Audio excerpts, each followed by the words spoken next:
Hello and welcome to this week's astrology video. My name is Mimí Folco from Harvey Alchemy. I am a tarot reader, astrologer, numerologer, just general intuitive healer, and I'm here to tell you about the upcoming week in astrology. So this week is actually fairly calm. There are very few transits, just 3, but it's all in preparation for next week, which is going to be insane. There's a transit every single day, and there are about 10 transits in the week. So this week is a little bit calmer. It's sort of the calm before the storm. And so let's see what we can do to prepare ourselves for the intensity and gain an understanding of what our intuition is trying to tell us. All right, let's get started. So our first major transit is actually on Wednesday, November 10th. So we have a good few days that none of the larger planets are making any aspects to each other. The moon is bipping around and might have something to say, which will affect our moods. But for the most part, I try and stick to the larger, slower moving planets. So on November 10th, we have Mercury and Mars conjunct each other in Scorpio. Not only that, they are also square to Saturn. With Mars and Mercury working together, there's actually a really good ease of flow with communicating what drives you and communicating through real expression, through experiencing joy, through sharing experiences with loved ones. And because it's in Scorpio, it's about taking action and speaking through an innate knowing of what needs to be done and said. It's a very intuitive placement that we are just taking action and we are speaking, we are thinking, we are mentally processing through our emotions and our bodily feels rather than our rationale, which is a giant theme for this week. Because of the square to Saturn, there's a lot that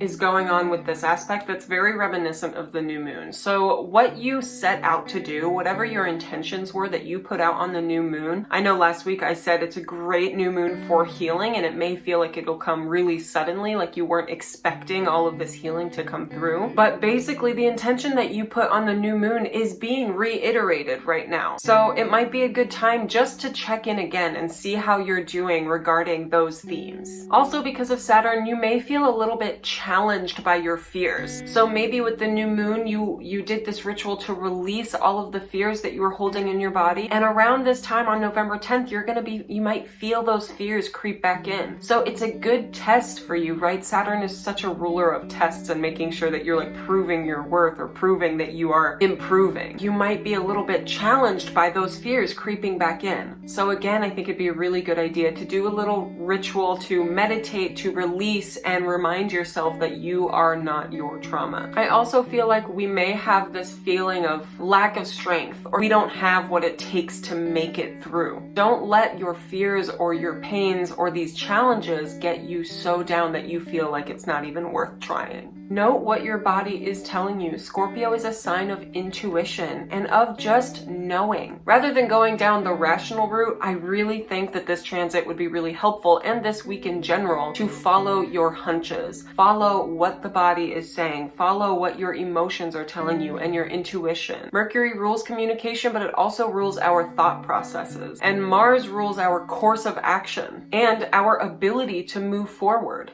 So I think it's a great idea to do these things through our deep sensations. The general gist of this is that Saturn might try to scare you straight or scare you out of whatever you're trying to embolden yourself to do, but just try to acknowledge the fears, recognize they exist, and then push them aside. Remember your intentions that you had on the new moon. So that brings me to the next transit. On Friday, November 12th, the sun in Scorpio is going to be trine Neptune in Pisces. We're halfway through November, so around this point, I would expect that we maybe have a better understanding of how our body is communicating to us through our sensations and through our feelings, through our intuition. So this aspect, I feel, is all about remaining in touch with that intuitive side. And it's also a great time to be artistic and to express the emotions outwardly. The sun is all about expression. It's about art. It's about creativity and joy. And Neptune in Pisces is an especially spiritual, but also very artistic placement. So the sun making a trine to Neptune in Pisces shows that we can express our emotions